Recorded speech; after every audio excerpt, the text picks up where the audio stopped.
राज्यातील भूमी आणि सामाजिक न्याय हक्क आणि राज्य सरकारनं वन जमिनीवरील पात्र अतिक्रमण धारकांना जमिनीचे वाटप करावे यासह प्रमुख मागण्यांसाठी बुलढाणा जिल्हाधिकारी कार्यालयासमोर भूमी मुक्ती मोर्चा आणि बहुजन मुक्ती मोर्चाच्या वतीनं बुलढाणा जिल्हाधिकारी कार्यालयासमोर सत्याग्रह आंदोलन करण्यात आलं।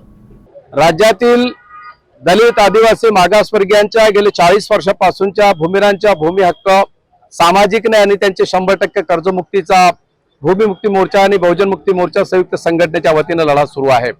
राज्य सरकारनं या ठिकाणी शेतकऱ्यांच्या आत्महत्येची दखल घेतली, कर्मचाऱ्यांच्या हिताबाबत त्यांनी लक्ष दिलं, कर्मचाऱ्यांच्या बाबतीत लक्ष दिलं, परंतु राज्यात भूमिरांच्या वाढत्या आत्महत्या लक्षात घेता राज्य शासनाने सुद्धा शेतकऱ्यांच्या कर्जमुक्तीप्रमाणे भूमिरांची सुद्धा 100% कर्जमुक्ती केली पाहिजे। शासनानं मुख्यमंत्री सौर ऊर्जा निर्णय घेतलेला आहे।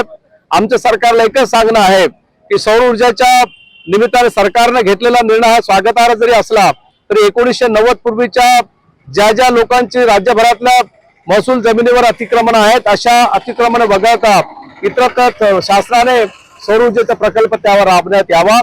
भूमिरांच्या या बुलढाणा जिल्ह्यातील प्रकल्पग्रस्ताच्या जिगाव मधल्या जे प्रकल्पग्रस्त अतिक्रमणधारक अशा सगळ्यांना प्रत्येकी 20 लाख रुपये किमान मोबदला त्या लोकांना मिळाला पाहिजे आणि त्यांचं 100% पुनर्वसन झालं पाहिजे। आदी अनेक मागण्यांच्यासाठी सातत्याने हे आंदोलन सुरू आहे।